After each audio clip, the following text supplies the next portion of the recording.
anatoka vile mzaliwa wa kwanza. Namna gani anaweza kukombolewa? Mtu yote ambaye ni mzaliwa wa kwanza ni mtu ambaye ni mali ya Mungu moja kwa moja.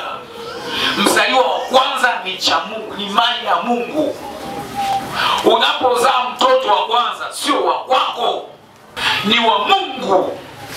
Na ukitaka wa kwako sana utagombana naye. Siri ya Mungu kumwambia Ibrahim mtolee Isaka sadaka, anataka kuona kwamba wewe unajua kama ni ya kwangu na unaweza kumrudisha. Unaniamini ule wa kwangu? Ndio. Na nakuja kumtoa. Haleluya. Chochote cha kwanza ni cha Mungu. Watu wengi wamefeli biashara kwa sababu hata ile mauzo ya kwanza waliyopata hawajampa Mungu. Cha kwanza sio mali ya mtu, ni mali ya Mungu. Mambo cha kwanza ni cha kiroho.